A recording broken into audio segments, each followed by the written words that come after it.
right about the shoe. The shoe was not the same in the pic shown in court as the shoe pulled from the evidence bag by Trooper Bukake.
And you mentioned you're at the hospital. There was a sneaker. One. Yes. Bukake!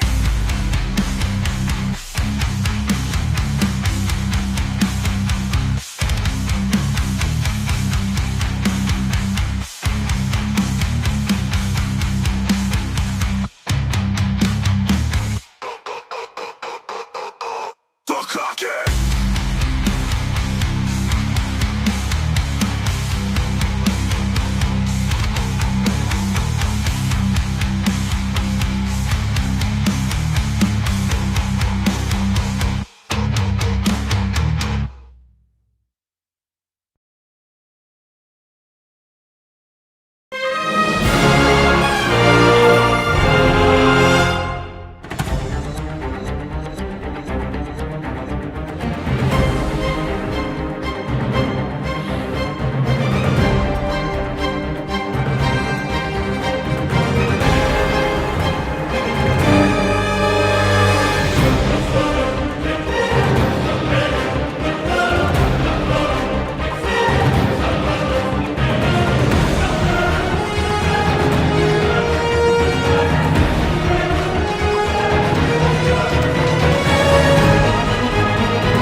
Woo! Good afternoon, my friends. It is good to see you guys. I hope everyone is doing well. Thank you for being here. We are live Thursday afternoon, July whatever. And we will be hanging out. Welcome, reprobates. Now, this will not be the only time I will be live this evening.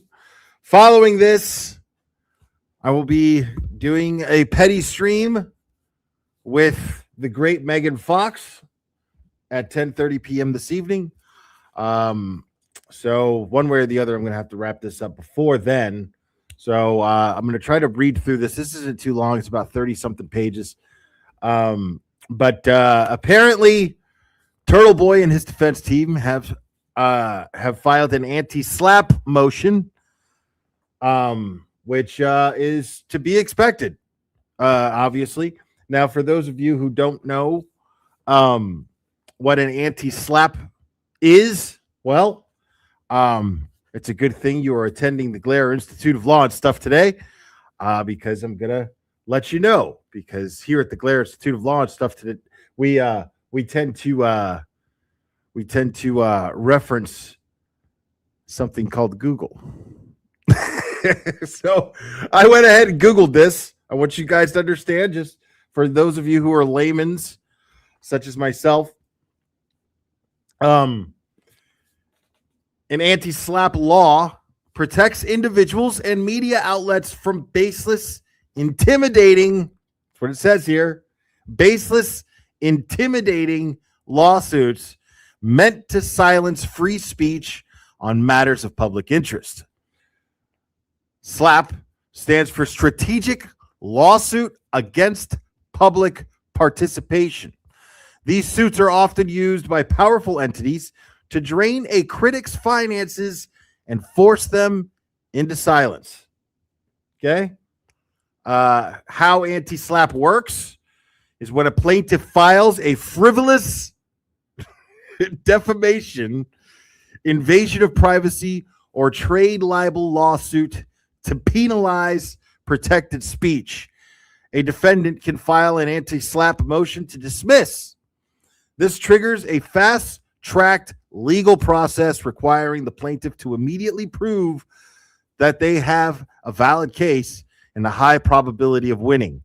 If the plaintiff fails, the lawsuit is dismissed. But at the end of the day, that's up to the judge. So, in theory, yes, this is how it works. But truth be told, it's going to be up to the judge. Right. She 3PO. And by the way, I'm not even a Star Wars guy, but you win handle of the day. She 3PO. Thank you so much.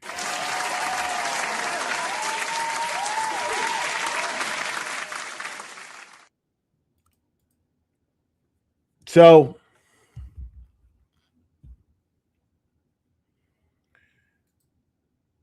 I mean, this is pretty black and white here. It's quite simple. And so Aiden's team has filed an anti-SLAPP motion today.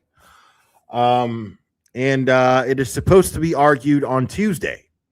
Now, once this is argued on Tuesday, hopefully, I'd like to know who's going to argue it.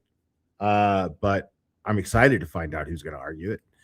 But I'm going to go ahead and read this thing here, if I can. I mean, I can, but here, I'll kind of share it, but you guys really won't be able to read it much.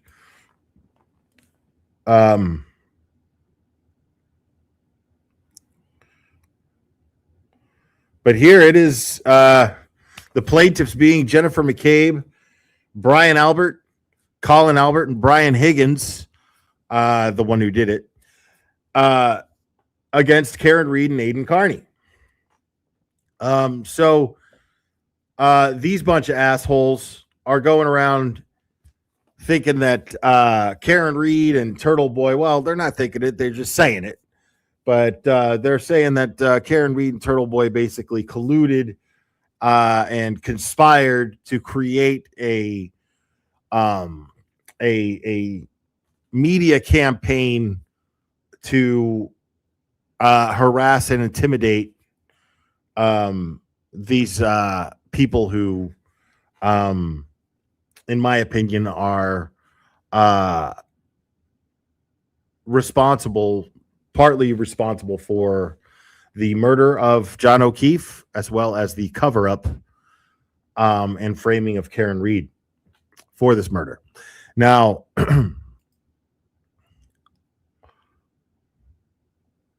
it is titled Defendant Aiden Carney's Memorandum of Law in support of his special motion to dismiss plaintiff's first amended complaint pursuant to the anti-SLAPP law. And the introduction reads, 3 years ago, defendant Aiden Carney, an independent journalist and online content creator, began writing articles, publishing videos, and leading protest activity over the prosecution of Karen Reed for murder. Convinced that Karen Reed had been framed for killing her boyfriend, Boston police officer John O'Keefe, Carney enlisted members of the public to demand that the charges be dismissed, that responsible law enforcement officials be held accountable, and that the Commonwealth instead charged plaintiffs Brian Albert, Jennifer McCabe, Colin Albert, and Brian Higgins with crimes relating to O'Keefe's death. Carney's brash mix of activism, advocacy, and investigative reporting brought national attention to this little noticed case, leading to the remarkable Free Karen Read movement. With Carney's encouragement, hundreds participated in daily courthouse protests, engaged in public advocacy, and advocated for reform. Amended complaint, amended blah, blah, blah, blah, blah. Carney's relentless activism made it possible for people not to know about the case, made it impossible for people not to know about the case. And people, that right there is how you describe basically the most fucking American thing that one could do.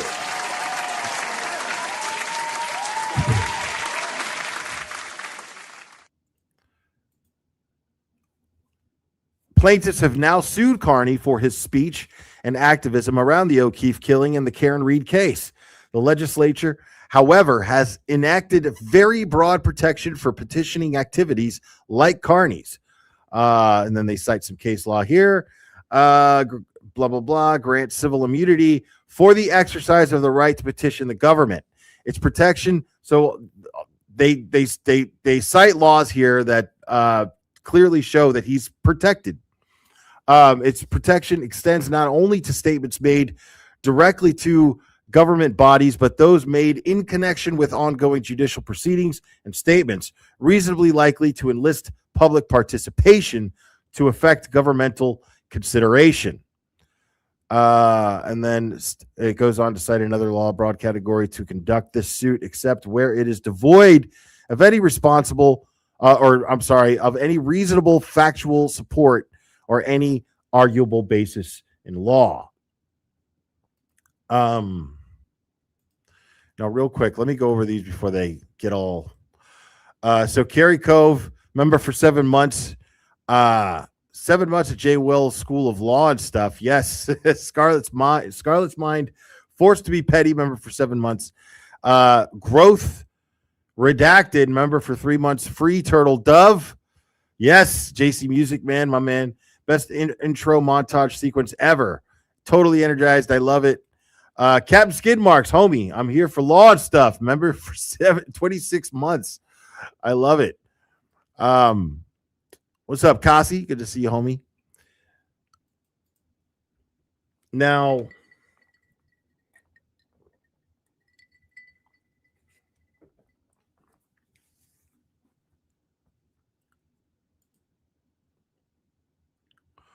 yeah, so this continues to just cite.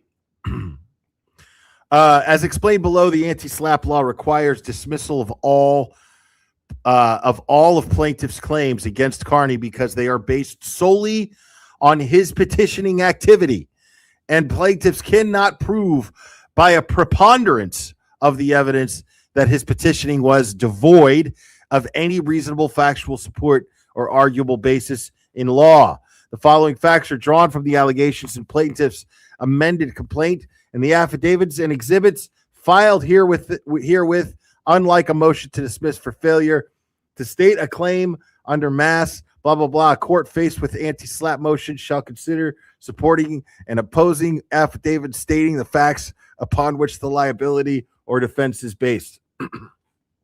Aidan Carney's investigative reporting and video streaming content. Aidan Carney is a writer, investigative reporter, and video content producer known as Turtleboy. Carney, for the last 13 years, he has published a widely read website currently titled TB Daily News, which is what we're reading right now. He also publishes live streamed video content. Some of Carney's best known work has involved police misconduct. In October 2017, for example, Carney was the first to report that state police officials had ordered a state trooper to omit incriminating information about the daughter of a district court judge from an official arrest report. Exhibit 1, Phil Demers, Worcester DA's office. State police communicated about scrubbed arrest report of judge's daughter, Ali Bibaud report. I guess that's how you say it. Each of the exhibits referred to this motion is attached to the affidavit of Jeffrey J. Pyle. That was the footnote there. noting that Carney's blog, then called Turtleboy Sports, was the blog that broke the story of the altered report. Carney's reporting resulted in the resignations of State Police Colonel Richard McKeon and Deputy Superintendent Francis Hughes. Now, you realize what that statement says right there? That Aiden's reporting is responsible.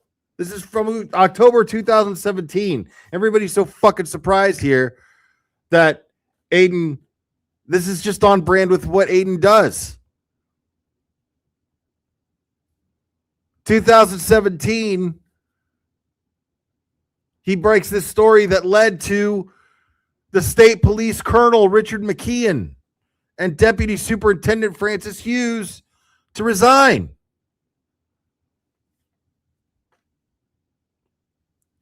The State Ethics Commission later found reasonable cause to believe that Worcester District Attorney Joseph D. Early Jr. and other officials had violated the conflict of interest law in their handling of the police report.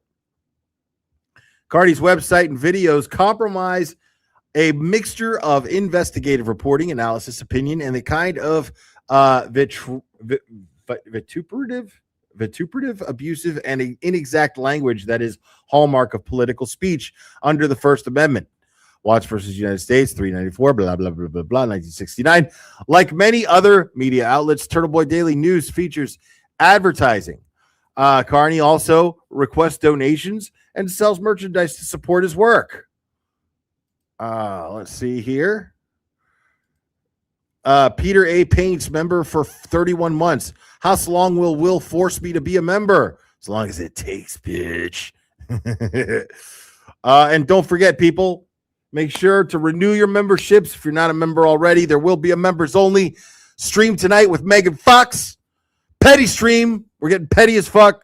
Me and Megan Fox. It's going to be very, very fun. So make sure to get your membership so you can attend if you're not a member already. Next Witness is a member for 8 months. Happy to see you happy. Yes, it feels good to be happy. Thank you. Next Witness. Superstition Man, member for 16 months. Good to see you. Thank you so much.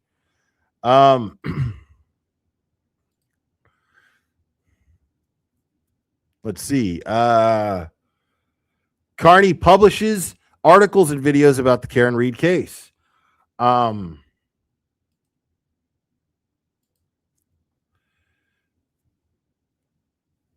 Plaintiffs allege that in April 2023, Carney began receiving information through an intermediary from Karen Reed.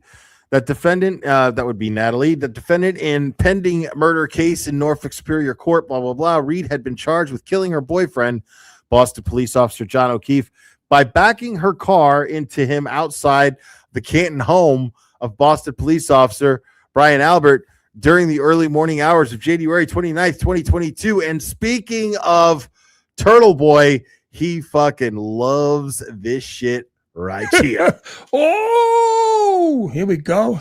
I think we got a super dad. Super dad. I think we got a super dad. Super dad. Super dad. Super dad. Dad, dad, dad, dad, dad, dad. I think we got a super dad. How dare you? Stephanie Patterson, thank you so much.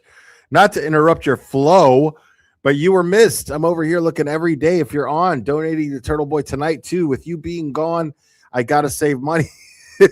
Well, I appreciate it, Stephanie Patterson, but always prioritize Turtleboy's support because, I mean, he needs us right now. Arlene Wiley, member for 10 months. I've missed so much due to 2 deaths in the family. Jesus, I'm sorry to hear that, Arlene. My condolences. Jen 2.0, how dare you, member for 15 months. Thank you so much. Appreciate it. Now,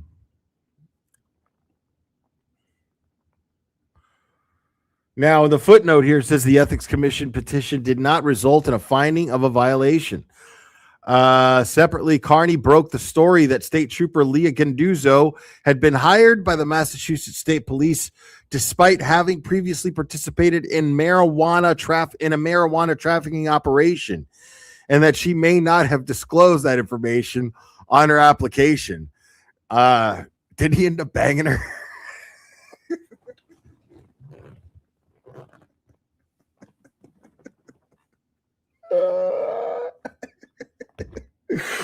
I mean, come on, man. That shit's funny. That's the kind of shit that's gonna make the movie funny. Like, just like, let's keep it real. That shit's fucking funny. Um,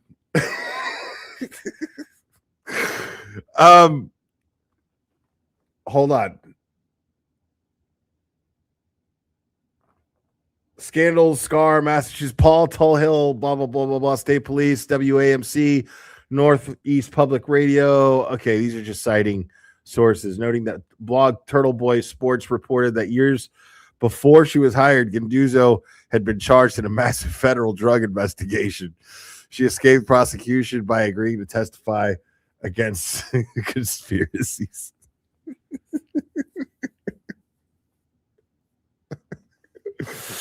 I get it. Listen, I get it. Okay.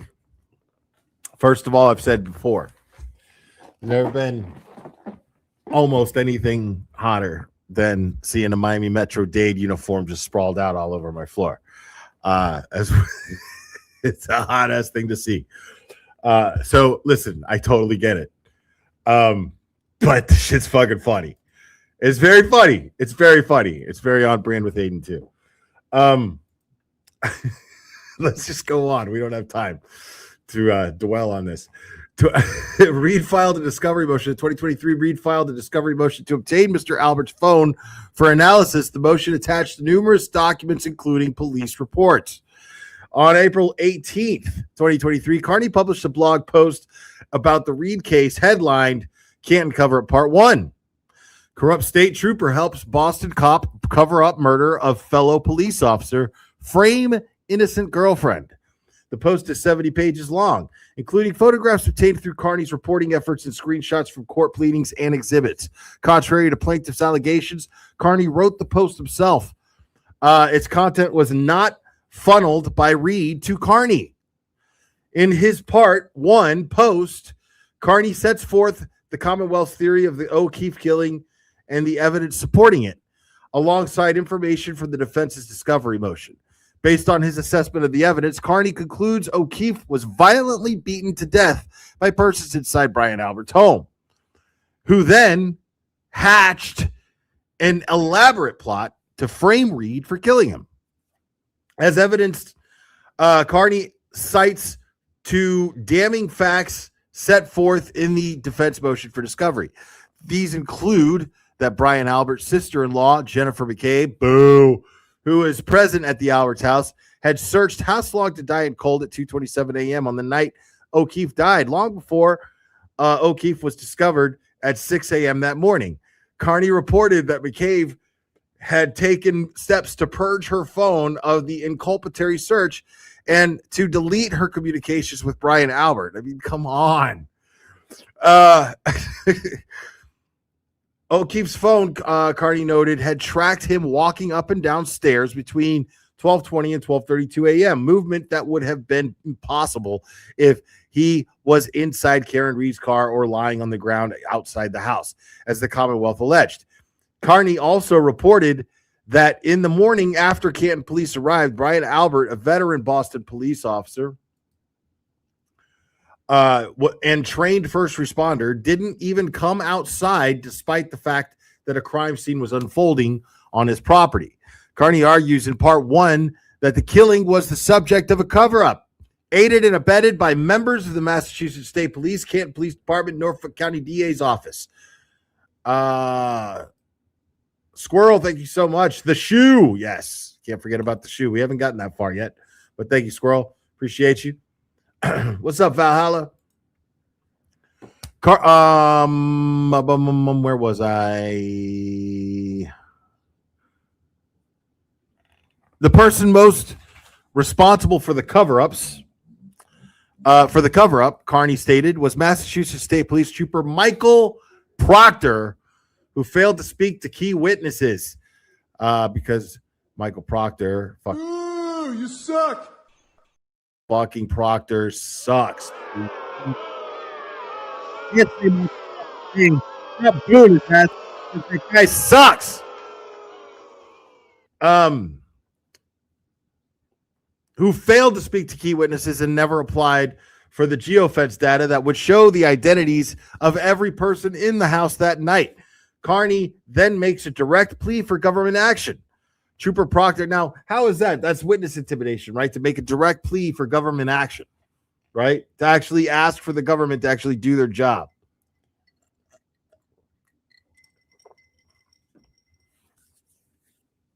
Amazing. Trooper Proctor, Brian Albert, Colin Albert, and Jennifer McCabe should all spend significant amount of time in jail, and 2 of them should be charged with murder. The Canton police chief and deputy chief should be fired.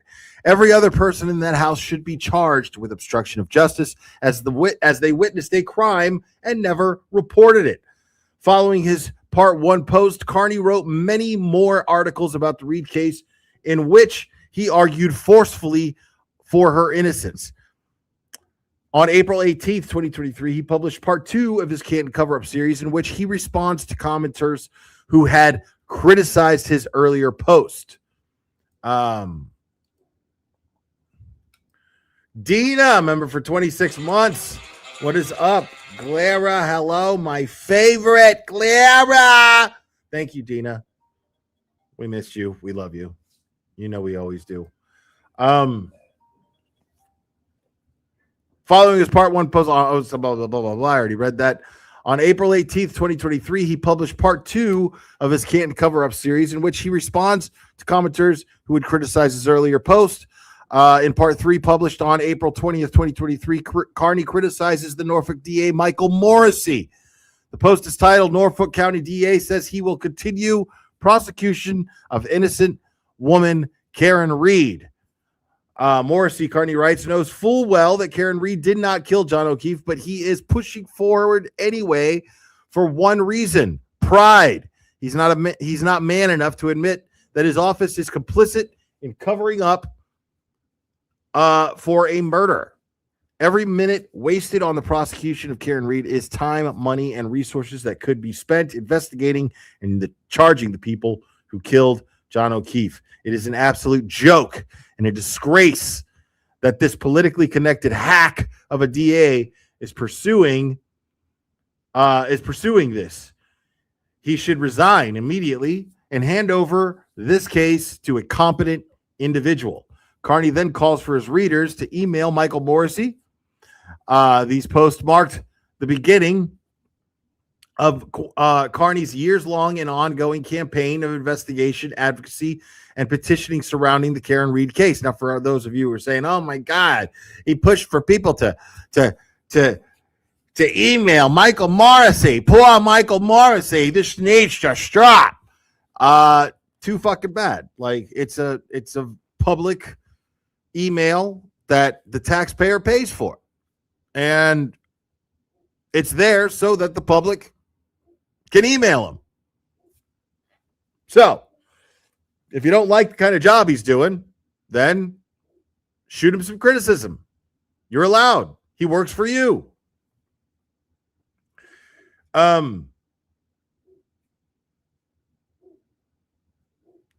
These posts mark the beginning of Carney's years-long and ongoing campaign of investigation, advocacy, and petitioning surrounding the Karen Reed case.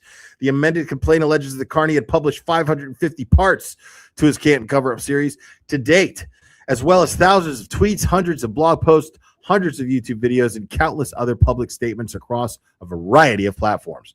Carney's petitioning spawns the Free Karen Reed movement. Plaintiffs admit that the Free Karen Reed movement is fucking dope and rules. Not really. That's not what it says. But we know that that's absolutely true. Plaintiffs admit, as they must, that Carney successfully encouraged thousands of people to join in his efforts to ensure justice in the Karen Reed case and accountability for John O'Keefe's killing. For example, on July 22nd, 2023, Carney assembled at least 200 individuals to participate in a rolling rally through Canton focused on the case, culminating in a protest in the Canton Police Department. After 500 people joined Carney at a protest in front of the courthouse on July 25th, 2023, he published an article exhorting his readers to continue to speak out. Soon, Karen Reed will be a household name across the country. We are responsible for that, and it has put his public pressure on the DA's office and Judge Cannoni to remind them that there are millions of us watching their every move. We will not allow them to frame and prosecute an innocent woman for murder while her killers remain free. We will continue to make our voices heard until there's real justice for O'Keefe. I'm about to yell at somebody right now, guys. I'm going to have to mute you guys. You guys are going to give me 1 second. I'm sorry, guys. 1 second.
One, two, three, 4, 5, 6, 7, 8, 9, 10. Okay.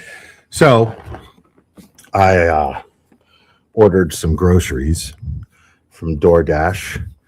Instructions are obviously, since I'm live streaming, to leave the shit outside the fucking front door and fuck off, are the very simple instructions. First of all. Second of all, man felt it was so important to interrupt what I'm doing here, to keep knocking on my fucking door, because I ordered 2 12 packs of 0 sugar Mountain Dew. He dropped them all. He managed to pick up all the cans, including the ones that broke, and stack them outside my fucking door and leave them there. So I had to just kind of throw a bunch of damaged cans of Mountain Dew into my fucking house. And yeah. So I'm going to have to talk to DoorDash because I'm not obviously going to be charged for this, but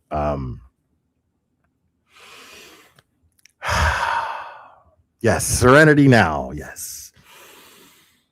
However, I'm grateful to have all of you here listening, watching. I'm grateful to have all of you who will be joining me for the petty stream later.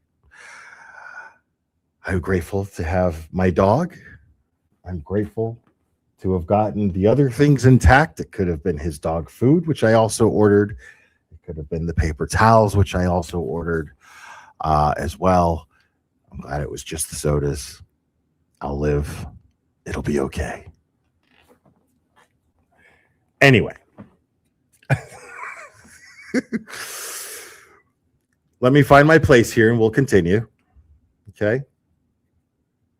No, I didn't have time to yell at the guy.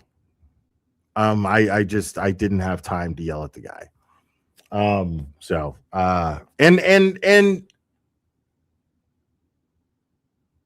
you know, I'd be remiss if I didn't point out, like, make this observation about myself. I was looking for reasons to not yell at the man. And it was easy to find one. I don't have time. I have this going on, and okay. And shit happens, you know. So there were more reasons to not yell at the man than to yell at him, even though I was angry. Technically, I wasn't angry with him. He was knocking on my door. He was annoying me by knocking on my door, but he didn't know any better. He thought he was doing the right thing. He was just trying to inform me. I'm not mad at him. I'm just mad at the situation, which I am slowly getting over. Not a big deal. Nothing that DoorDash won't fix. All I have to do is call DoorDash, let them know the situation, and they'll fix it. Anyway. Carney's petitioning spawns the Free Karen Reed movement. Did I already read this? Yes, 500 people, courthouse prosecuting an innocent woman for murder. Carney undisputedly inspired hundreds of people to protest in front of the courthouse every day during Karen Reed's 2 trials. Turtleboy was the reason there were people outside the courthouse every single day, chanting "Free Karen Reed" and wearing pink as a symbol of their support. During Reed's second trial, he drew protesters from as far as California and Georgia, and they stopped to take pictures with him.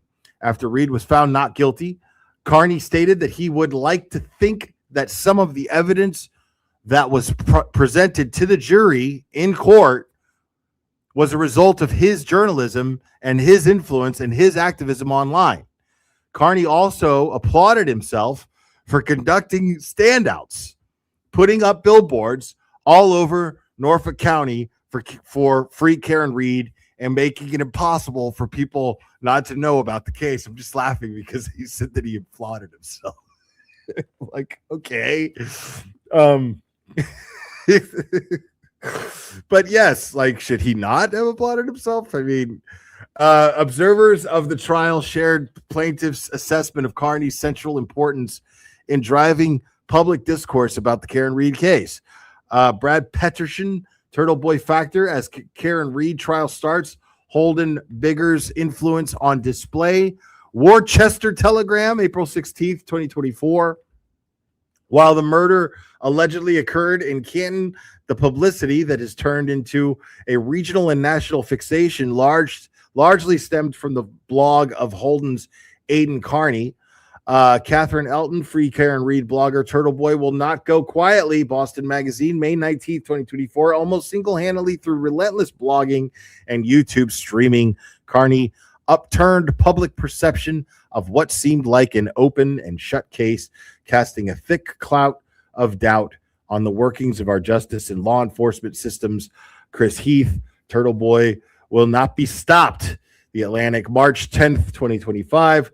There's a solid argument that the whole public discourse around the trial, not just the heightened interest in it, but the galvanizing of small movement of people committed to defending Reed against what they believed was an imminent injustice, was catalyzed mainly by Carney's interventions. Participants in the Free Karen Reed protests agree. The affidavit of Rita Lombardi. We love Rita.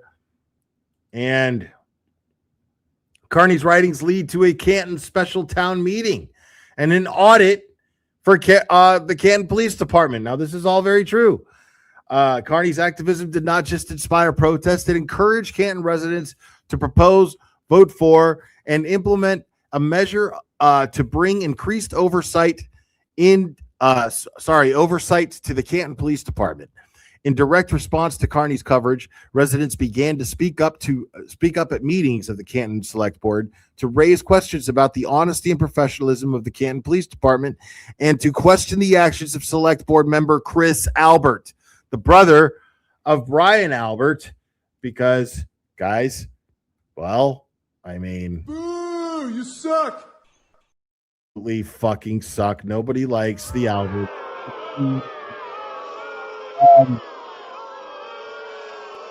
Before its meeting on September 26, 2023, the Select Board suspended the open comment portion of future meetings to allow emotions to cool. Spectators showed up anyway, some with tape over their mouths and others with signs reading "Justice for John and Karen" and "Stop Corrupt Officers." In the fall of 2023, Canton residents placed an article on the warrant at a special town meeting to conduct an independent audit of the Canton Police. And here's the footnote here. on October 27th, 2023, in response to the criticism fomented by Carney's reporting, the Canton Select Board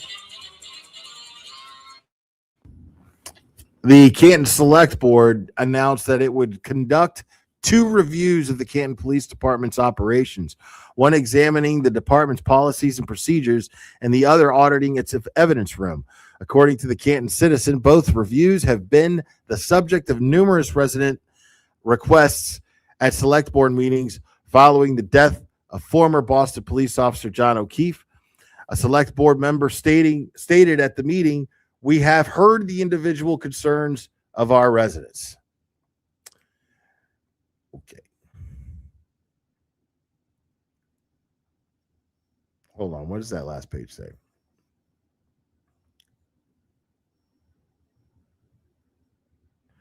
In the fall of 2023, Canton residents placed an article on the warrant at a special town meeting to conduct an independent audit of the Canton Police Department. Co-sponsor Rita Lombardi states in her affidavit that she was spurred to take action to propose the audit because Carney's reporting. In an article on November 10th, Carney encouraged every citizen of Canton to be Canton High School on November 20th for the special town meeting. Vote yes on the audit and bring as many friends and family members with you as you can. On November 20th, 2023, the special town meeting voted 903 to 800 to approve the warrant article, despite the unanimous opposition of the select board, which is very telling, by the way. Now, can I get a little petty here for a second? I think I'm going to get a little petty here for a second. Because why the fuck not? You know, like let's just keep this real.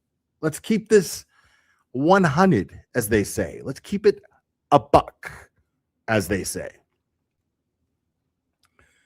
Because here, this states through just a timeline of events, indisputable events that are marked in history, that no matter what those very people who seem to for some reason no longer support Turtleboy, if it wasn't for Turtleboy, those people would not be out there showing the support for Karen Reed that they are today. This is undisputable. It is Aidan Carney who is responsible for all of those select board meetings, who inspired all of those people to get out there and speak their minds at these select board meetings, inspired all of these people to exercise their First Amendment rights to speak out and to speak out about the injustice that they feel is taking place, the corruption that they feel is taking place in Norfolk County and Canton, Massachusetts. This is not deniable.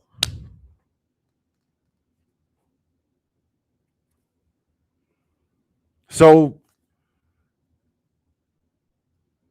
how about we get over our little piss parties in regards to, well, Turtleboy, he's mean and he says mean things and we don't like him anymore and we're sick of his attitude and blah, blah, blah, blah, blah. Yeah. That might all be true. The fact of the matter is that all of this shit is true too. Whatever your personal shit with him is my point. I don't know what's true, what isn't necessarily. My point being is it doesn't matter. It's inconsequential. It's irrelevant. It's a distraction. Your little fucking feelings about Turtleboy's personality is nothing but a fucking distraction to what's important.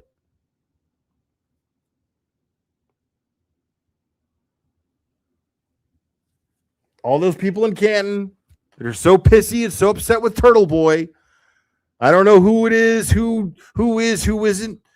I could never keep up, if I'm being completely honest. I don't know who's over there who are boots on the ground that support Turtleboy or don't support Turtleboy, but the fact of the matter is those fucking people wouldn't be boots on the ground in the first place if it wasn't for Turtleboy. They would have never found it in them to do what they're doing out there if it wasn't for Turtleboy. Now, I'm not saying that it's because of him that they have what they have in them, but you'd be a liar to say that he didn't inspire you to dig deep for what you had in you to get out there and use it.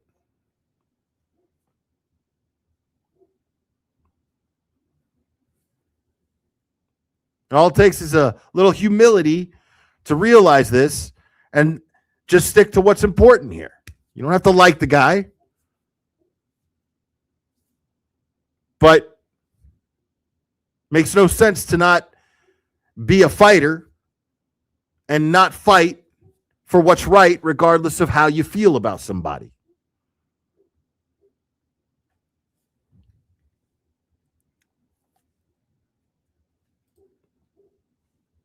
Each of the articles and videos identified in plaintiff amended complaint, as part of Carney's petitioning campaign. In their amended complaint, plaintiffs identify 37 allegedly defamatory publications that Carney published about them, consisting of 14 written statements,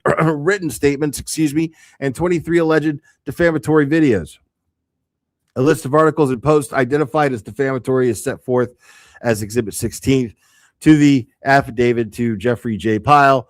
The written publications that plaintiffs identify as defamatory are attached to the Pyle affidavit as Exhibits 3 and 4 and 17 through 28. The videos identified as defamatory in the amended complaint as defamatory total. Let's see. Hold on a second. Let's read this footnote about the audit report before we continue that.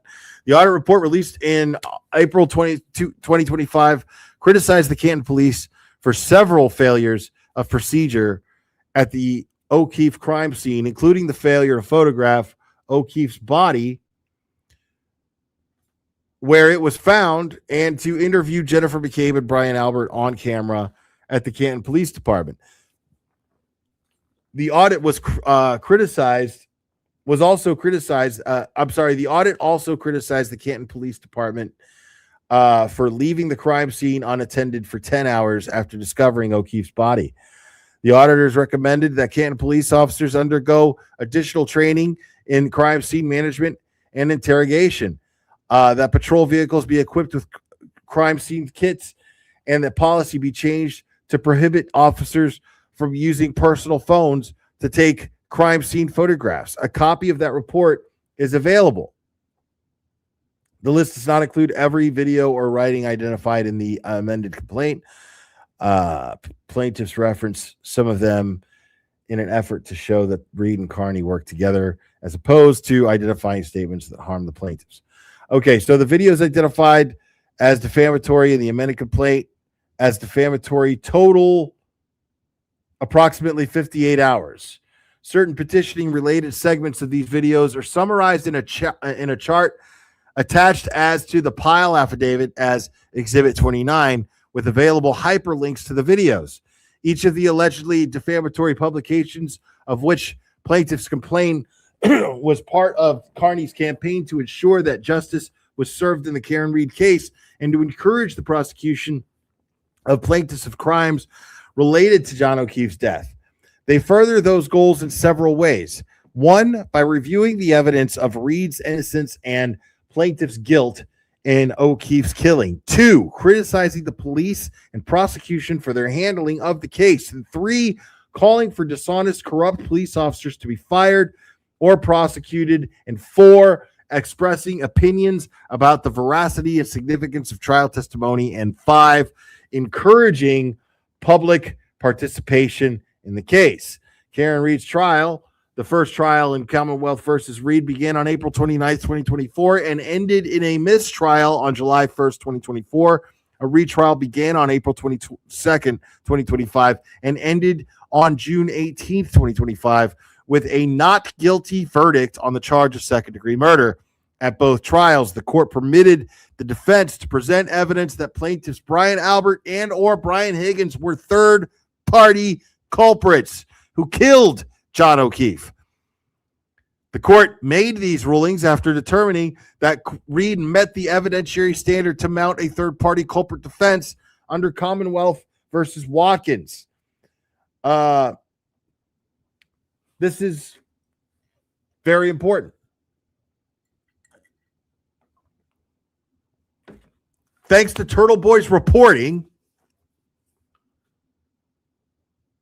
it led to enough public outrage and demand for answers that at one point, finally, these people were actually named as third-party culprits. There was enough evidence. And regardless of all that, let's just say Turtleboy's reporting had nothing to do with that. His actions were vindicated because of this. Excuse me. His actions were vindicated because of this.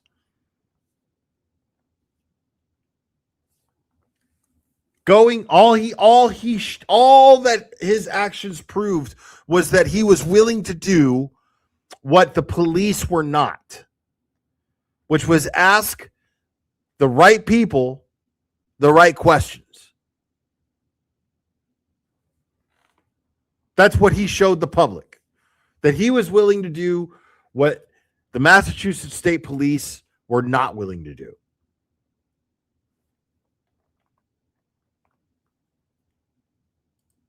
Thank you. I appreciate it.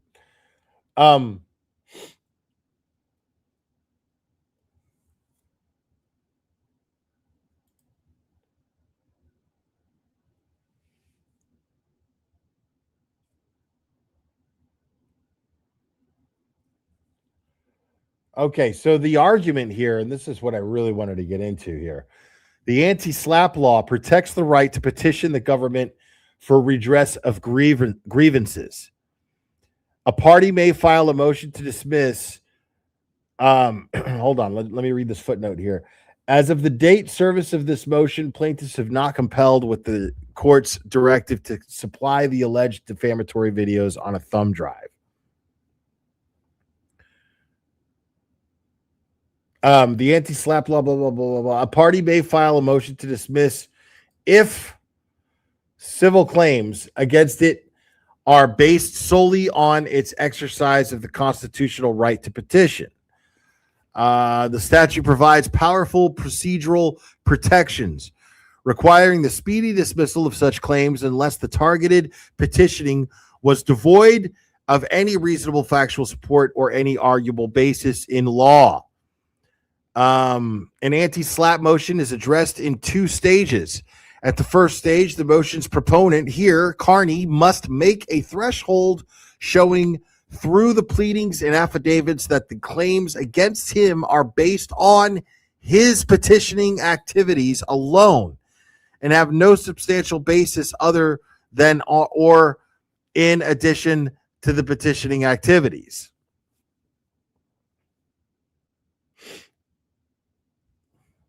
If a special motion proponent meets this threshold burden, the analysis proceeds to the second stage, at which requires allowance of the motion unless the special motion opponent here, plaintiff, shows that Carney's exercise of his right of petition was devoid of any reasonable factual support or any arguable basis in law and caused actual injury to the special motion opponent.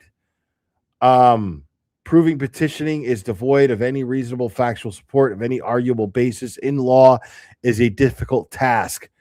Bristol Asphalt. The anti-SLAPP law provides that if a court grants a special motion to dismiss, it shall award the moving party costs and reasonable attorney's fees, including those incurred for the special motion.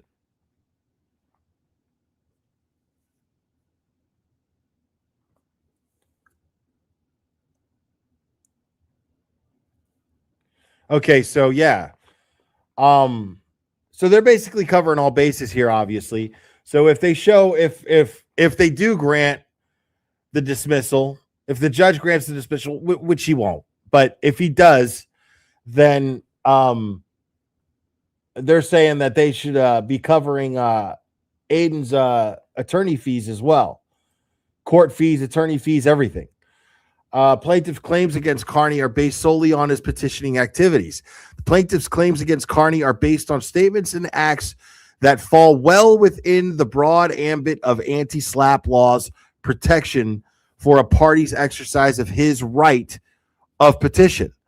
Carney is being sued solely for writing and speaking about the evidence in a pending criminal prosecution, rallying public opposition to the proceeding, reporting on facts that were likely to and did inspire public participation in the matter, and for arguing that authorities should charge plaintiffs, not Karen Reed, with the underlying crime. All of that conduct is protected petitioning activity. The definition of a party's exercise of its right to petition in the anti-SLAPP law is very broad.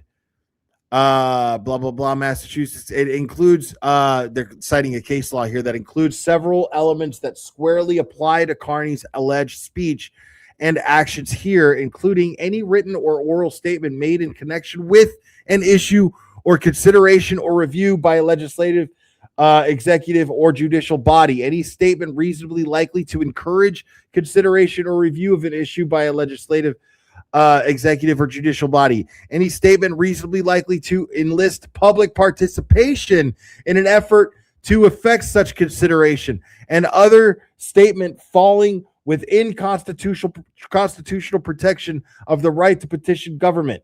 In order to determine if statements are petitioning, courts consider them in overall context in which they were made. Okay, this is fucking beautiful.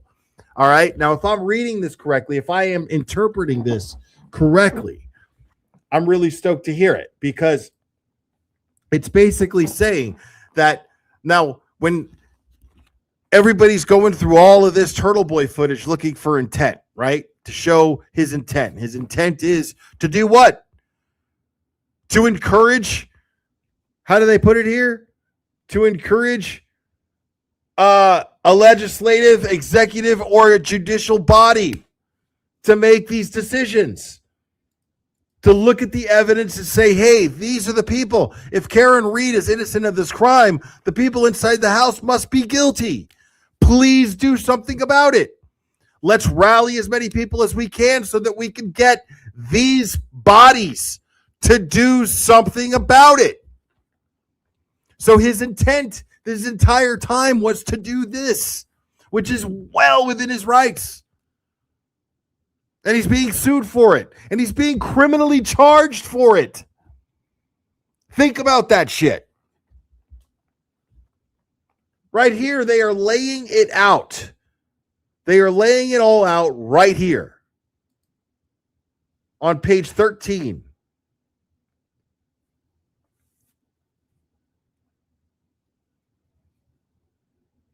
It's very broad. It includes several elements that squarely apply to Carney's alleged speech and actions here, including any written or oral statements made in connection with an issue under consideration, review by a legislative, executive, or judicial body. That means anything that he's been talking about that is related to this.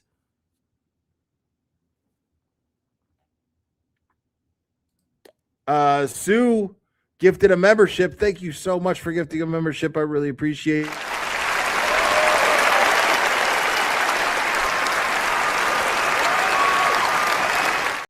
And oh my. Oh, here we go. I think we got a super cat. Super cat. I think we got a super cat. Super cat. Super cat. Super cat.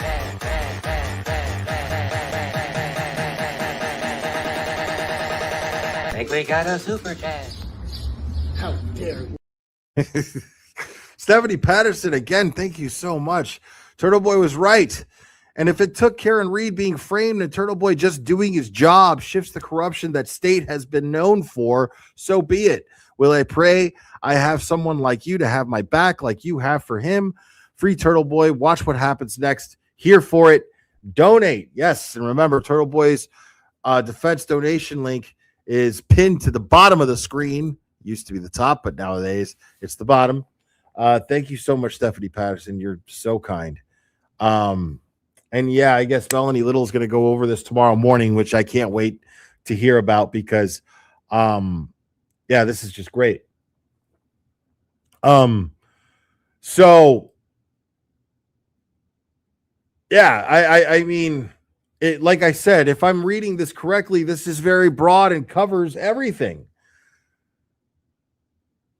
But remember, I mean, we've seen these motions filed, you know, in the Karen Reed case, and we've seen Judge Bev just be like, nope. Even though it's like, I don't see, we've gone over these motions and we're reading them and we go, I don't see how you can deny this. I don't see how a judge can deny this. It makes no sense that they would even dare to do so. But we know that we know she's going to do that.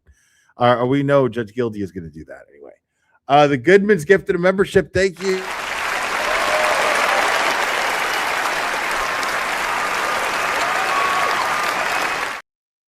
What's up, Jed Fox? Good to see you.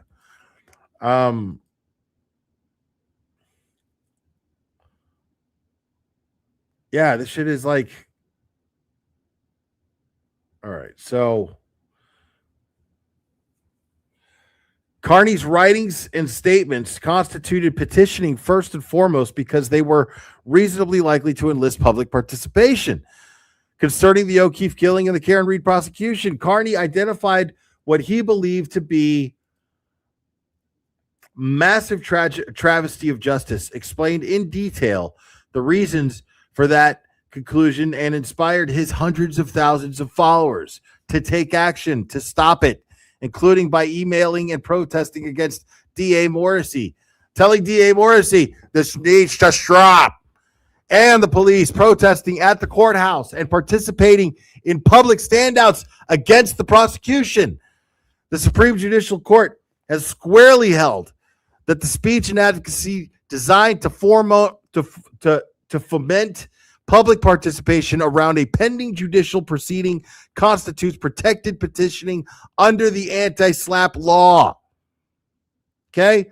Two environmental activists published an article in the Huffington Post about a pollution lawsuit against BP arising from the Deepwater Horizon disaster.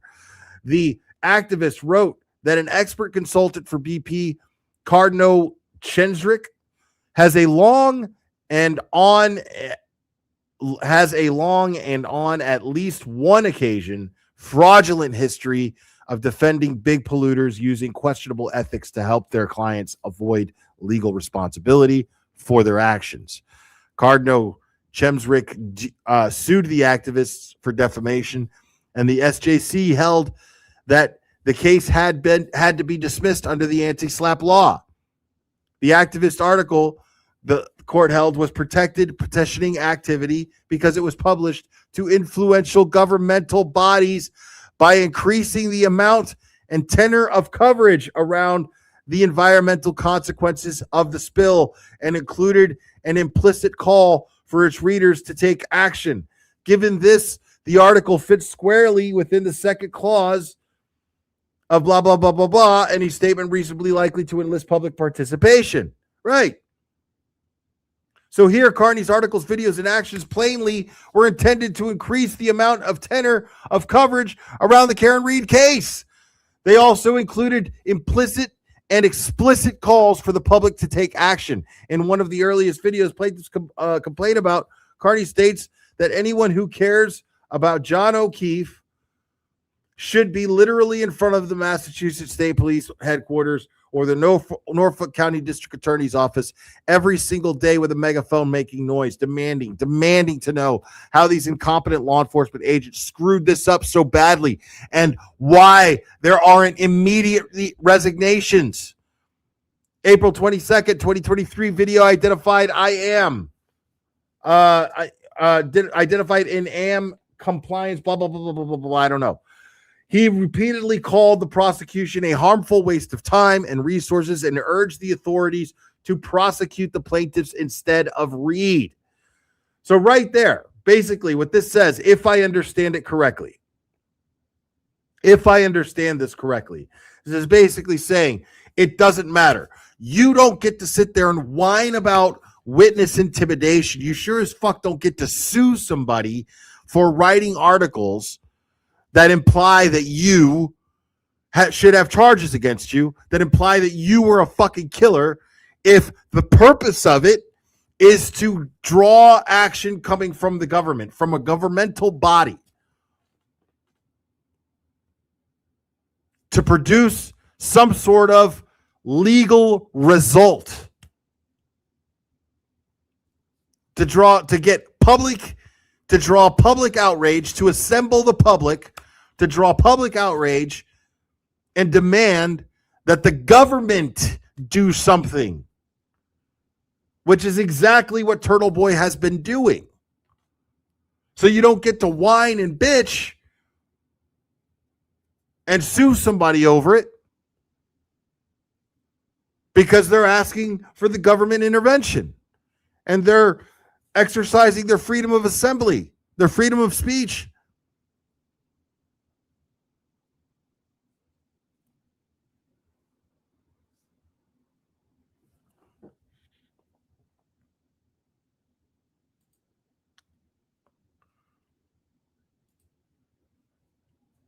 I don't see how you can be a patriot of this country and not agree with what's being said here. I just don't see how you could. I don't see how you can call yourself a patriotic American. It doesn't matter which side you lean, left, right, whatever. It doesn't matter. I don't see how you can have the audacity to exercise your free speech and say that you have a right to free speech without agreeing with this.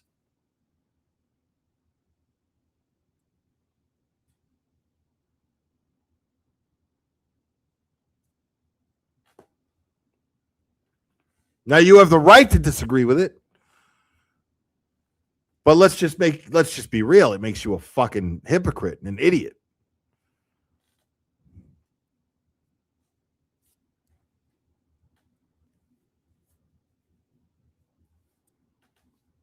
The evidence dictates that Karen Reed did not strike John O'Keefe with her vehicle. The evidence dictates that Brian Higgins had motive.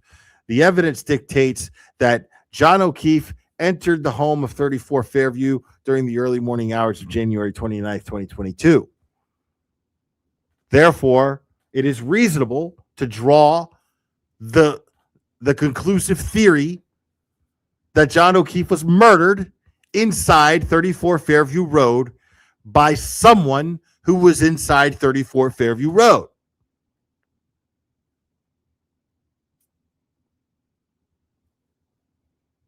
And therefore, it is justified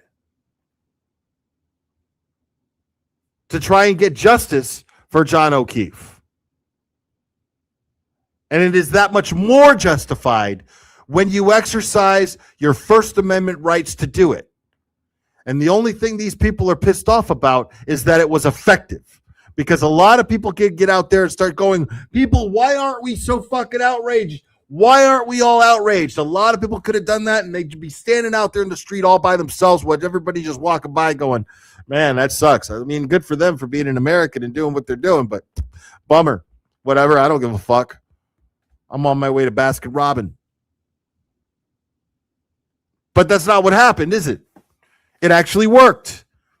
This man rallied, exercised his First Amendment right, and assembled the people.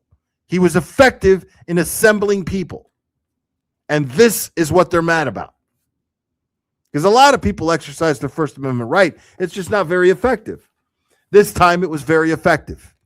This time, Aidan Carney exercised his right to freedom of assembly, freedom of speech, and he produced results.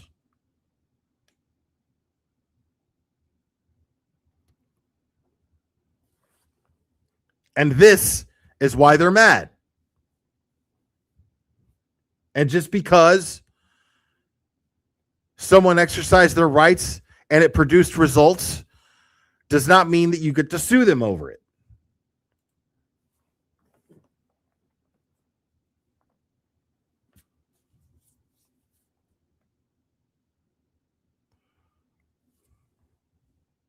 let's see.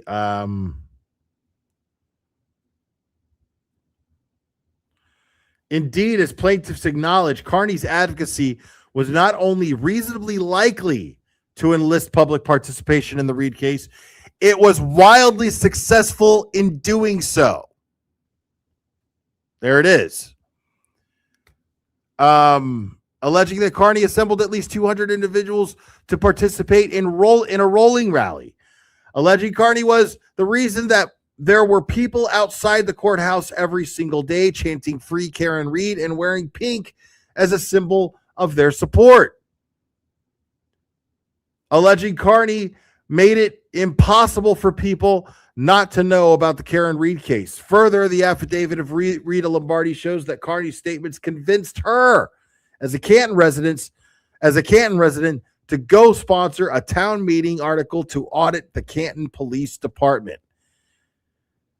There is no purer example of public participation than a town meeting. Noting that the town meeting is a pure democracy where the citizens, as to matters within their jurisdiction, administer the affairs of the town in person. And Rita was always at these town meetings, always speaking out. Carney's statements also meet another element of the petitioning definition. They were made in connection with an issue under the consideration or review by a judicial body. His statements were made in influence, inform, or at the very least reach government bodies, either directly or indirectly.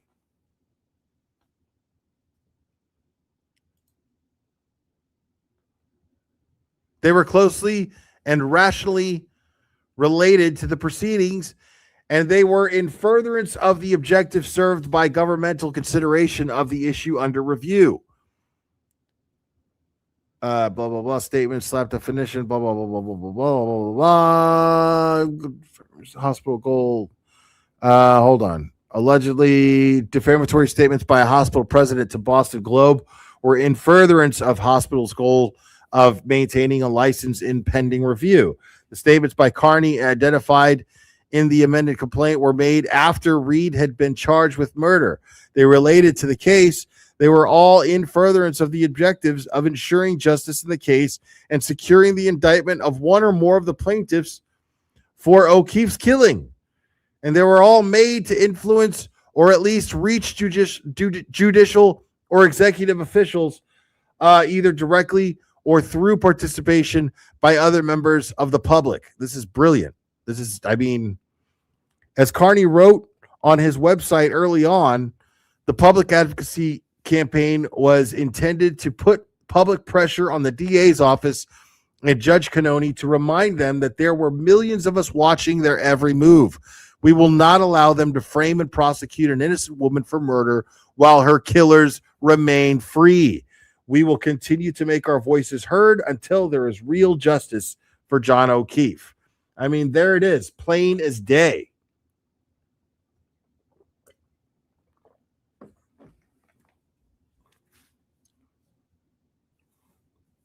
Let's see what this footnote says here. Carney's words unintentionally echo those of Justice Oliver Wendell Holmes Jr. nearly 150 years ago. It is desirable that the trial of causes should take place under the public eye because it is of the highest movement that those who administer justice should always act under the sense of public responsibility and that every citizen should be able to satisfy himself with his own eyes as to mode in which a public duty is performed. Nice touch. In their amended complaint, plaintiffs allege that Carney continued to make statements accusing plaintiffs of crimes related to the death of John O'Keefe after Reed was exonerated. These statements, too, meet the anti-SLAPP law's definition of petitioning because of their continued likelihood of enlisting public participation and because they are reasonably likely to encourage consideration or review of an issue by an executive body. There is no statute of limitations for murder, and the O'Keefe killing remains within the 6-year statute of limitations for manslaughter. Carney's continued statements accusing the plaintiffs of having killed O'Keefe are thus reasonably likely to encourage the investigation or filing of charges against them. Indeed, in one of the videos plaintiffs identify as defamatory, Carney states that he hoped the jury's unanimous acquittal of Reeds would mean that all of us can unite and demand that the Alberts and the McAlberts, and Brian Higgins be held accountable for what they did to John O'Keefe. Now, let's talk about that for a second, folks. Let's talk about that for a second.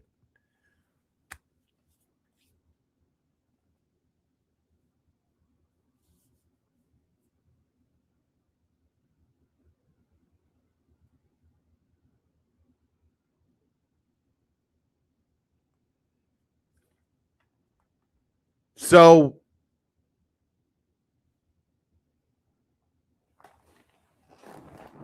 what I find very, very fascinating here, and which I love, and it makes me want to support Aiden that much more, is him and his attorneys in this motion right here.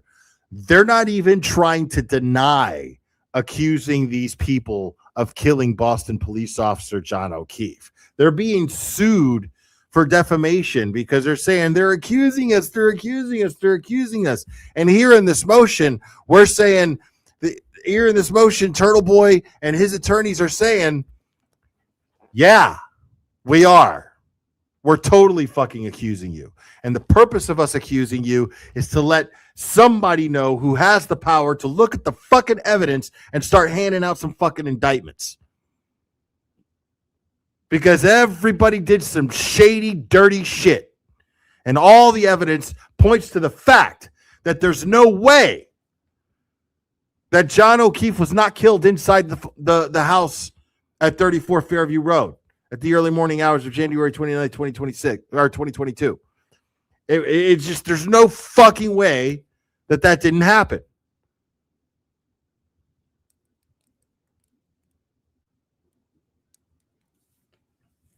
And I love that shit. There's no, well, we didn't exactly say that. There's no fucking tiptoeing through the tulips from Aiden Carney here. There's no, well, wait a second. I'm not sure if I said this. I didn't do any of that. Oh, this motion is saying, yeah, motherfucker. We said what we said. And this is why we said what we said. And this is why we're allowed to say what the fuck we said.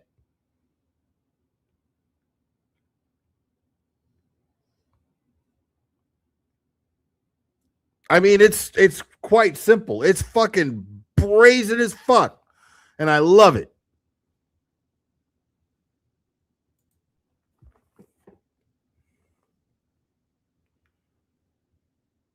Let's see.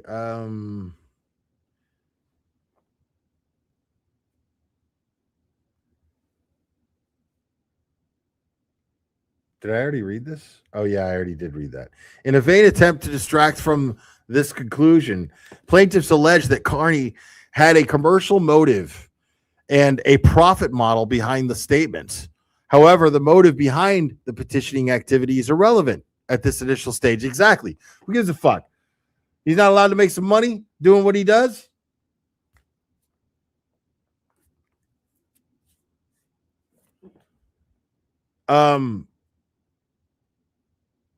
However, the motive behind the petitioning activity is irrelevant in this and at this initial stage of the anti-SLAPP test.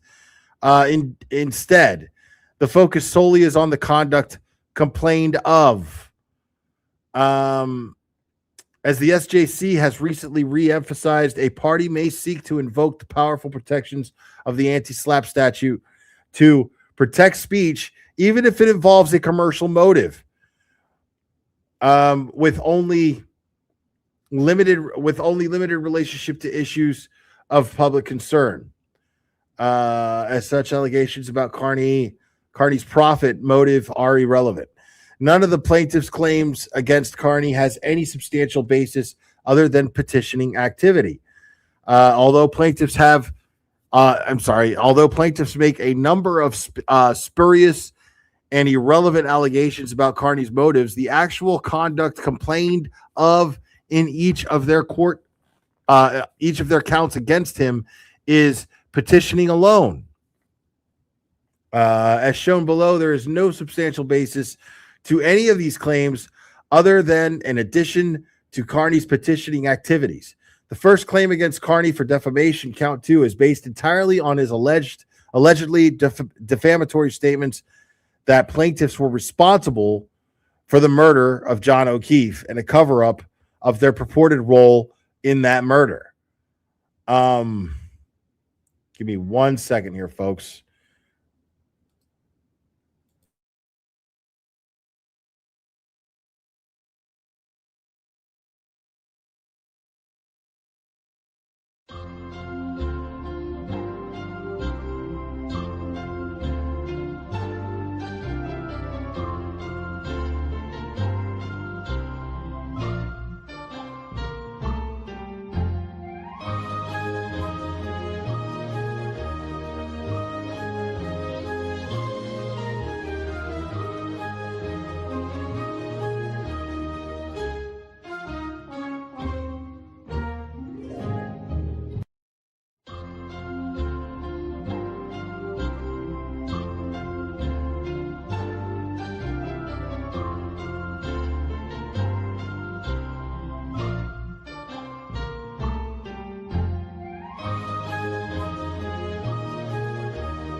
All right. Sorry about that, folks.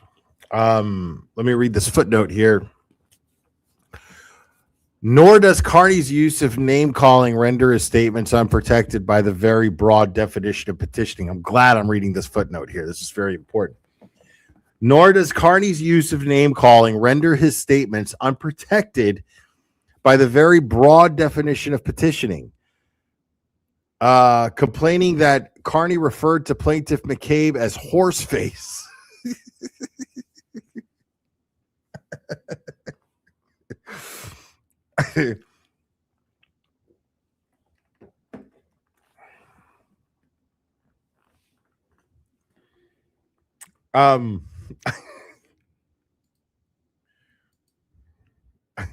James Lynch just gifted a membership. Thank you so much, buddy. I appreciate you.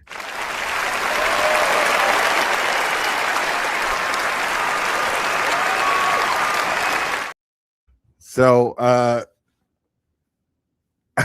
Carney referred to plaintiff McCabe as horseface, a Disney villain, and a pig. Article 19 of the Massachusetts Declaration of Rights, which protects the right to petition the government, expressly envisions a politically active and engaged, even aggrieved and angry populace.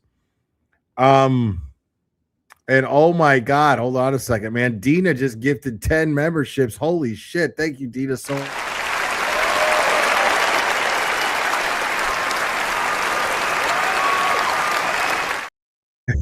This is fucking wild. Thank you, Dina. Envision political active engagement, blah, blah, blah, blah, blah. Although civility can and should be encouraged in political discourse, it cannot be required. In this country, we have never concluded that there is a compelling need to mandate the political discourse with those with whom we strongly disagree. Be courteous and respectful. Rather, we have concluded that political speech must remain uninhibited, robust, and wide open. Couldn't agree more. Quoting Van Leeuwen, blah, blah, blah, blah, blah. Thus, in McDonald versus Patton, the appeals court held that the anti-SLAPP law protected a website operator who called the plaintiff a retired state trooper, member of the Athol Board of Selectmen, a Nazi, blah, blah, blah, holding anti-SLAPP law protected satiric website's definition of a Nazi to mean in Athol, a term sometimes used to describe certain selectmen who wish to ignore most issues except for those which place them firmly in bed with chiefs of police. See, old McDonald had a gun. Oh shit. I'm just reading this stuff, folks. The amended complaint. That's what it says, dude. See, old McDonald had a gun. Oh shit. That's what it says. The amended complaint now alleged 5 counts against Carney: defamation, count 2; intentional infliction of emotional distress, count 5; negligent infliction of emotional distress, count 8; civil conspiracy, count 10; in violation of Chapter 93A, count 11. Hold on. As shown above, the statements constituted the exercise of Carney's right to petition because they were reasonably likely to and did enlist public participation in putting pressure on prosecutors to drop the case against Reed and charge the plaintiffs instead, and were made in connection with an issue under consideration by a judicial body. The overall context in which they were made, moreover, shows they were intended to ensure justice in the case and bring about the prosecution of the plaintiffs. Accordingly, the defamation claim is based on petitioning alone. In their count of civil conspiracy, plaintiffs allege that Carney and Reed agreed to defame the plaintiffs and elicit emotional distress on them by publishing information suggesting that Reed was innocent and that the plaintiffs were guilty. An agreement carried out by Reed, funneling information by Carney for publication. In other words, plaintiffs alleged that defendants conspired to publish statements implicating the plaintiffs in the killing. As explained above, such statements were reasonably likely to enlist public participation around the case and to encourage authorities to bring charges against the plaintiffs. This count thus targets petitioning activity alone. This is fascinating.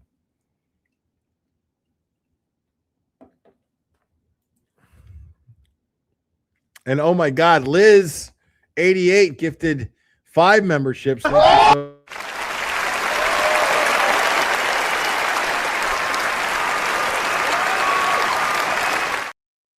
So again, the Glare Institute of Law and stuff only has so much reach as well as knowledge. But listen, it's got me curious. As the founder of the Glare Institute of Law and stuff, it's got me theorizing. Okay, I'm on my whiteboard. It's got me theorizing. Okay, because I'm wondering, like, let's just say that this gets dismissed, right? Based on this motion to dismiss, right? Which won't happen, but let's just say hypothetically that it does. Like, doesn't this raise the inevitable question?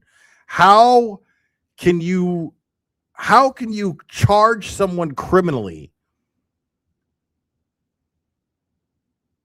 for the same thing that you just like were able to get a civil case dismissed?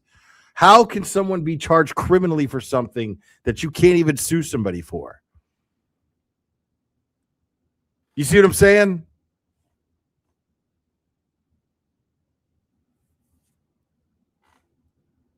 Because I'd love to see these charges just dismissed, because everything that's being explained here, I'm thinking of it in terms, I know that this is involving the civil case. I understand that. I get that. What I'm saying, though, is I can't help but think of this in terms of his criminal case. How can this stuff not apply to his criminal case? Now, I understand that the laws are based, the laws that are being cited here are based on civil cases and all that. I understand that. I'm not saying that you can't take these laws and apply them to criminal cases. What I'm saying is, how could he possibly be charged criminally for this behavior if there are reasons why you can't sue him? And these reasons why you can't sue him for them is because he's protected by law to petition government entities to take action. And he's protected by law to be able to rally, to be able to assemble and speak out in numbers. Inspire people to speak out in numbers. He's allowed to do this. He's encouraged to do this. The American Constitution encourages this. So how is he being charged criminally if these laws are saying, well, you can't fucking sue him for this shit because he's demanding gubernatorial intervention? Stephanie Patterson gifted 10 memberships. Oh my God, you guys are amazing.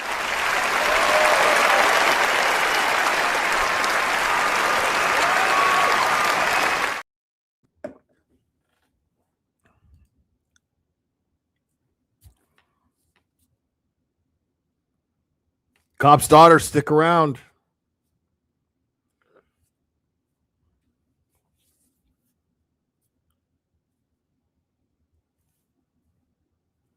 Seriously, like, how can you, if your intentions are to elicit gubernatorial intervention, and your method in doing so is to rally, to assemble, to speak out, which is encouraged by our forefathers. Not just allowed, but encouraged by our forefathers. How can you be charged with a crime for doing so?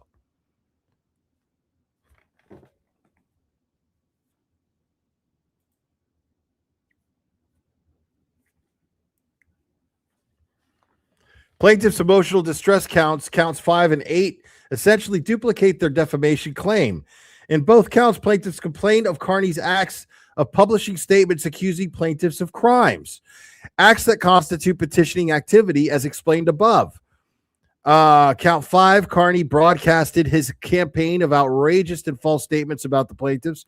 Count 8, Carney's campaign of outrageous, cruel, and malicious lies created an unreasonable risk of causing the plaintiff severe emotional distress. Where a defamation count is based solely on petitioning, the same must be true of emotional distress claims based on same statements.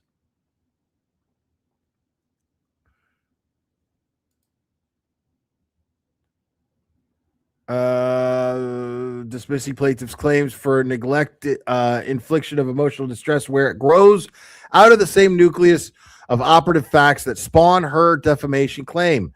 Plaintiffs cannot avoid this conclusion by pointing to their allegations that Carney engaged in extreme and outrageous conduct, because even cursory scrutiny of those allegations show that they identify only petitioning. Noting the statute, blah, blah, blah, immunizes broad category of conduct from suit unless devoid of merit. Emphasis supplied. For example, plaintiffs complained that Carney accosted McCabe at a sporting event and recorded this interaction on camera to publish on his communications platform. The video of the encounter shows that Carney sought to ask McCabe questions about her actions on the night in question. Carney published The resulting video, in furtherance of his quest to show Karen Reed's innocence and publication of McCabe's reaction to his questions, was likely to spur public interest and participation. Thus, the confrontation unannounced to petitioning is broadly defined, blah, blah, blah, blah, blah. Similarly, plaintiffs allege that in one of his videos, Carney displayed an image of a police incident report that had been publicly filed in court containing some of plaintiff's social security numbers and addresses. Hold on one second here, folks.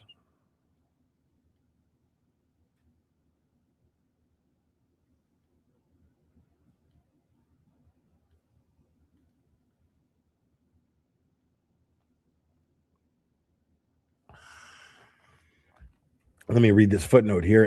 Embedded video of Carney's effort to ask McCabe questions can be seen here, which is that's the video we've seen a million times. As the video shows, Carney did not highlight or even mention the social security numbers or addresses in this video. He merely displayed the publicly filed report while discussing other content within it.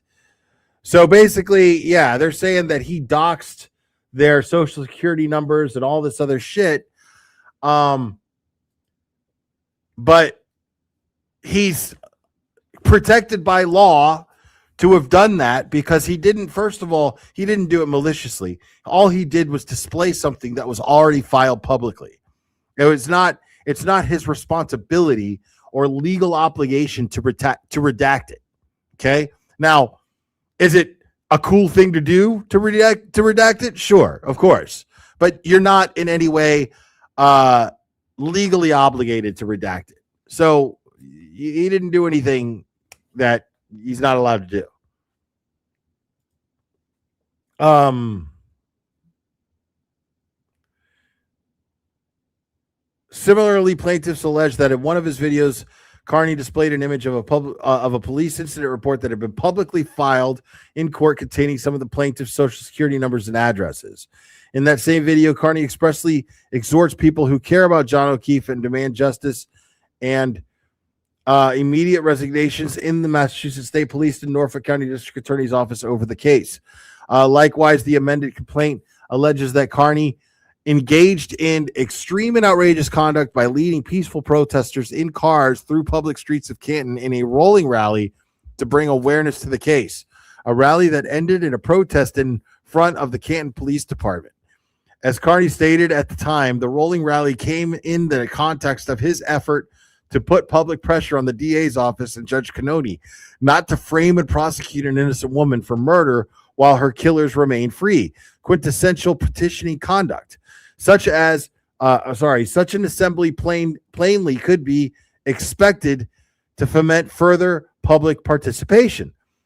Plaintiffs vaguely complained of harassing voicemails, but they identify only a single voicemail that Carney allegedly left for Boston police officer Brian Albert during the same April 22nd, 2023 live stream video discussed above, asking him, "Did you kill John O'Keefe or was it your nephew Colin? Or are you covering for him? How did your dog get downstairs and begin biting Mr. O'Keefe?" These questions are plainly geared toward advancing Carney's cause of eliciting information, listen close, that could ensure justice in the case, and they came in the context of an express call to petition the government, people. So these are the things that they're accusing him of harassment for. These are the examples that they're using of his witness intimidation charges, right? But how can that not be applied criminally?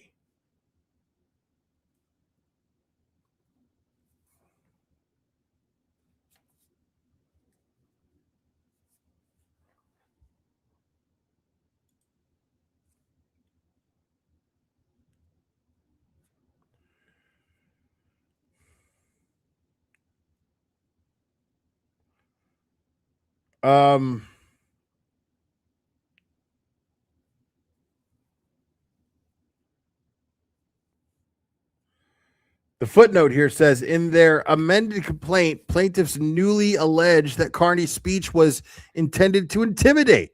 Here we go. Plaintiffs to not testify or change their testimony.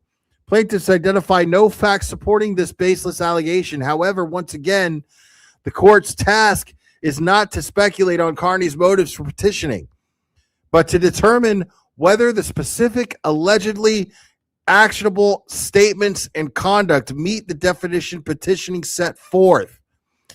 Plaintiffs also complain of Carney's name calling, which is both non-actionable and petitioning as explained before. See note, blah, blah, blah, blah, blah. Finally, they assert that Carney encouraged his followers to harass and confront plaintiffs. But this conclusory allegation is wholly unsupported by facts. Such a threadbare assertion does not show a meritorious claim with a substantial basis other than an addition to the petitioning activities implicated.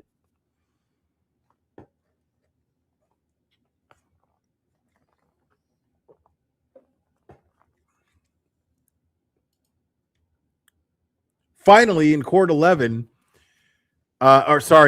11, plaintiffs attempt to recast their defamation claim as one for violation of the Consumer Protection Act. But once again, the only basis for the count is Carney's publication of the blog posts, videos, and other statements identified above, allegedly with the commercial motive. As explained above, the allegation of a commercial motive does not show a substantial basis to a claim other than or in additional petitioning. I mean, the only evidence that shows that his motive is to make money is that he makes money. But this is his job. This is his source of income. What's wrong with getting a little justice for a living? What's wrong with making a living when getting a little justice?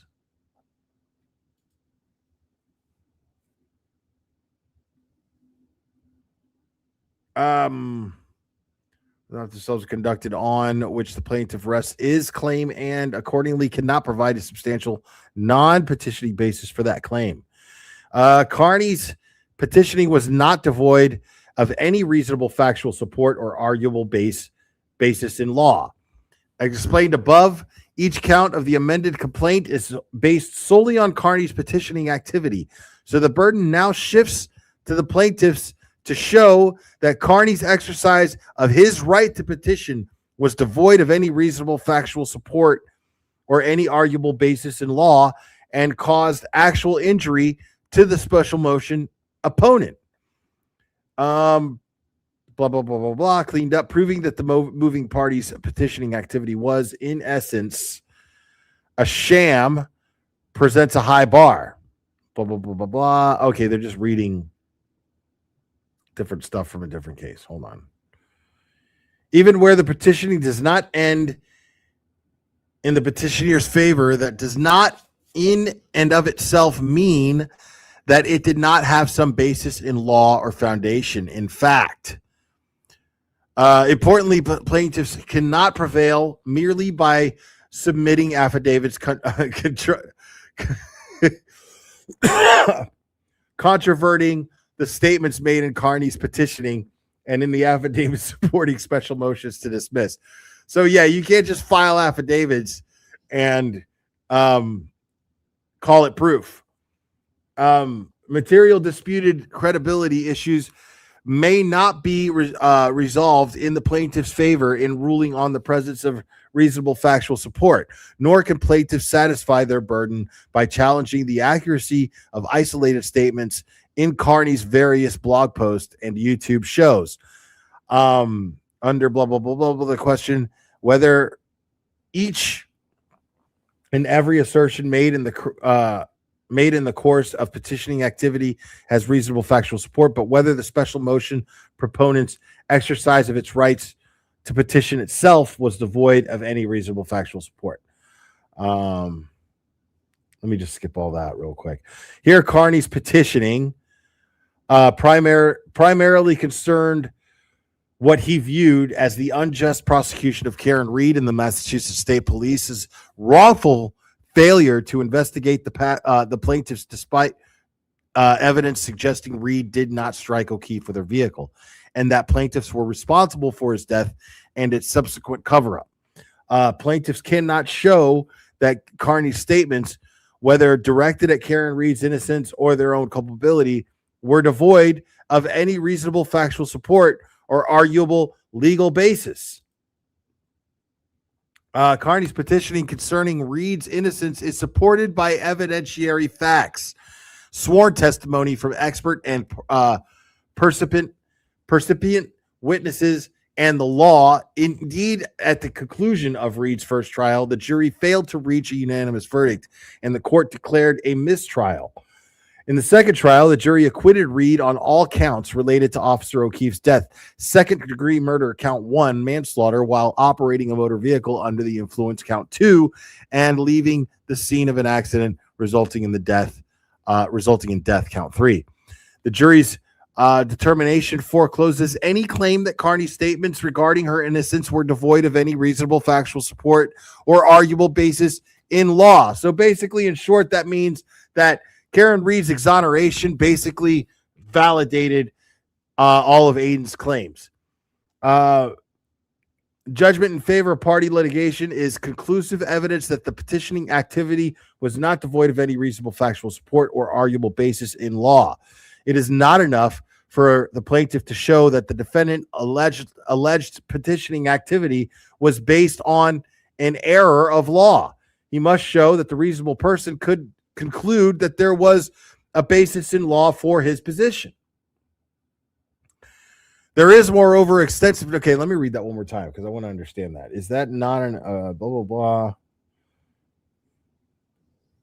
It is not enough for the plaintiff to show that the defendant's alleged petitioning activity was based on an error of law.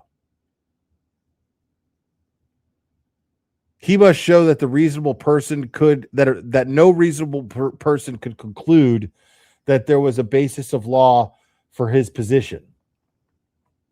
Oh, okay. So basically, the burden of proof is on the petitioner, is on the plaintiff. The plaintiff has to prove that no reasonable person could conclude that there was no basis of law for his position. So basically, they would have to prove that no reasonable person could conclude that somebody within 34 Fairview could have killed John O'Keefe. There is, moreover, extensive factual support for the jury's acquittal of Reed and Carney's statements concerning her innocence. As Carney repeatedly explained, Reed could not have caused O'Keefe's injuries by striking him with her vehicle. Rather, the evidence at trial pointed to a physical altercation. Carney's statements that O'Keefe's injuries could not have been caused by Reed's vehicle were supported by extensive expert testimony, including but not limited to the following. Dr. Irene Scortibello, the medical examiner assigned to examine O'Keefe and prosecution witness, testified that other than the wounds on his right arm, O'Keefe did not sustain any significant injuries below the neck. Scortibello also testified that while she could not determine the cause of the wounds on O'Keefe's right arm, the wounds were the result of blunt force trauma and animal claws. Now, I don't think I need to go through all of this stuff, guys. This is all this is all of the stuff that we have gone through 100 times when it comes to why it's reasonable to think that John O'Keefe was killed inside 34 Fairview and why it's unreasonable to think that he was hit with Karen Reed's vehicle, let alone any vehicle. So I don't think that we need to go through every single one of these because I actually do have to somewhat manage time.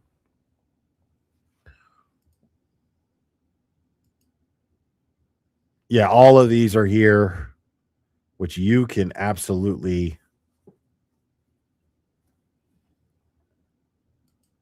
now they're fun to go over, don't get me wrong.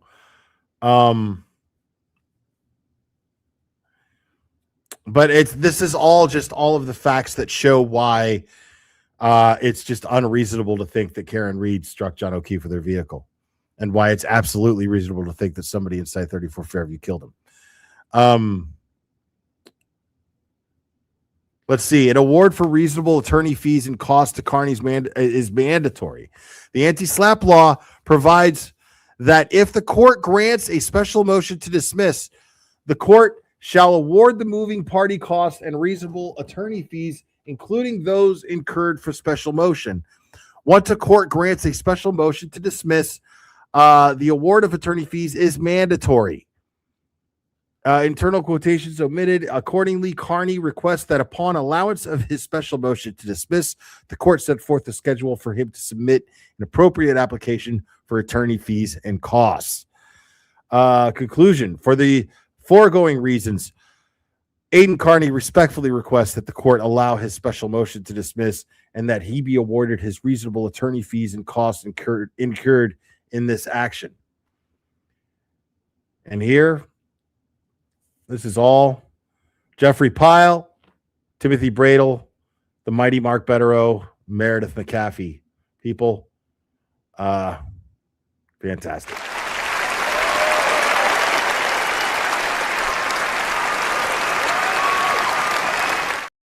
Now, again, I don't have a whole lot of faith that this this motion to dismiss is going to get approved. But I'd like to see that happen. I really would like to see that happen. Murphy, welcome to Reprobates. Thank you for becoming a new member. 20th Century Fox, member for 5 months. Pyle's work is excellent. I'm excited for this. Yes, I love it. I love it. He's definitely more free speech. You guys got to understand. Like, remember when Aidan was looking for a lawyer to represent him in civil court? You guys remember? And everybody was just like, oh my God, Aidan doesn't have a lawyer. All the trolls were like, Aidan doesn't have a lawyer. Ha, ha, ha. But, you know, he was basically just looking for the right guy. Right? And remember that he was like really emphasizing this guy's really big on free speech. He's really big on the First Amendment. This is the guy. This is my guy. Remember that? He was talking about Pyle. He was like, I'm telling you, this is my guy. Now, the reason why, this is why. This is why. Because what we're seeing here, again, I want to emphasize, I love this. There's no tiptoeing. There's no walking back anything that Aidan has said. He's like, yeah, I called her a fucking horse face. You know why I called her a fucking horse face? Because I'm allowed to call her a fucking horse face. Yeah, I said that these fucking people killed John O'Keefe. You know why? Because I had reasonable evidence that any reasonable person can conclude that based on everything that we know, that John O'Keefe was murdered inside 34 Fairview. One of those motherfuckers killed him. I'm allowed to say that. But most importantly, the point of all this is not only was he allowed to say it, but he's protected. He's protected in saying so, especially if his purpose is to get government intervention, to elicit government intervention in some way, shape, or form, to get someone to charge someone with a crime, to take action, to say, hey, we the people have assembled to let you know that these motherfuckers are cop killers. And we expect you to do something about it.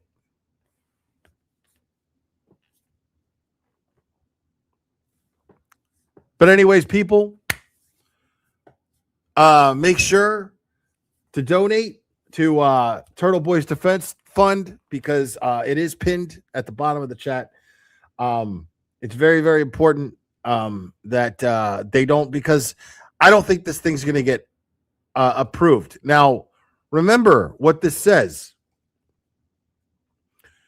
When a plaintiff files a frivolous defamation invasion of privacy, or trade libel lawsuit to penalize protected speech, a defendant can file an anti-SLAPP motion to dismiss, which is what we just read. This triggers a fast-track legal process requiring the plaintiff to immediately prove they have a valid case and a high probability of winning.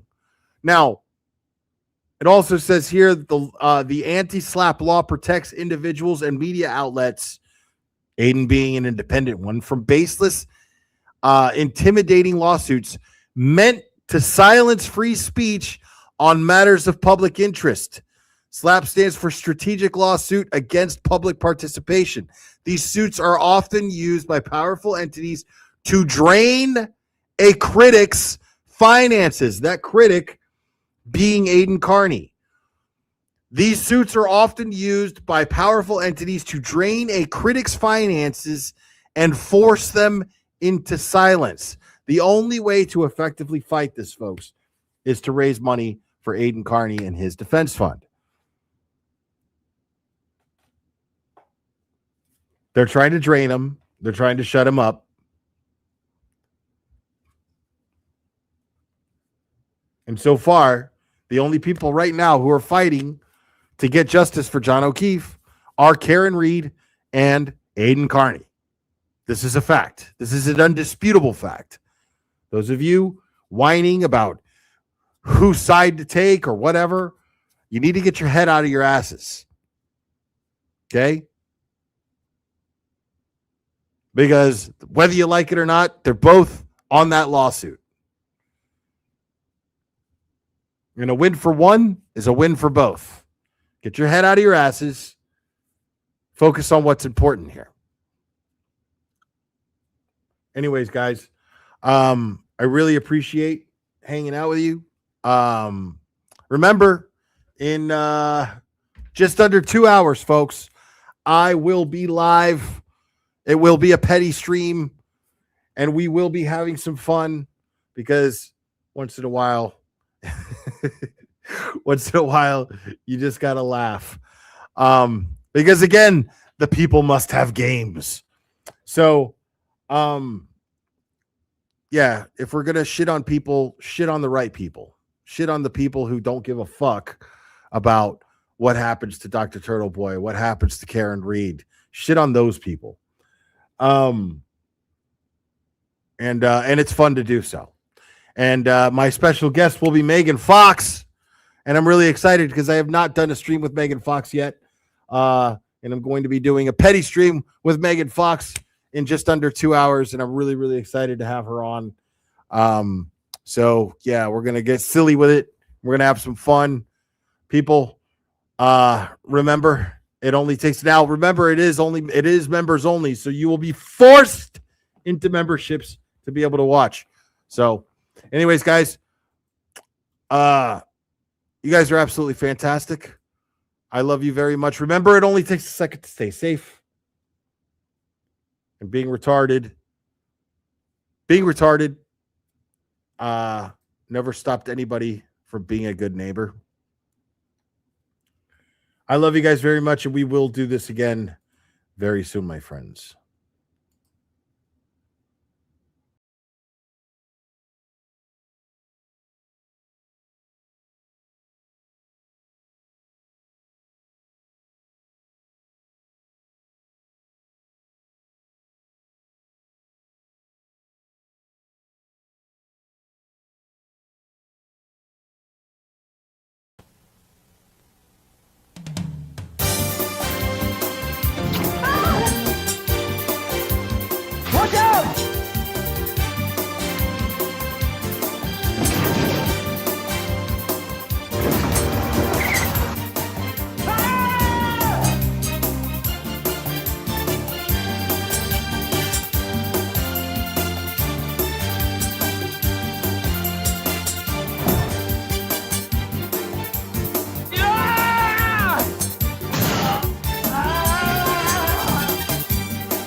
Today, being retarded means leading a full life. Retarded people go to work or school, just like their neighbors, and come back to a real home. A supervised home, right in the neighborhood, where they belong. Being retarded never stopped anyone from being a good neighbor.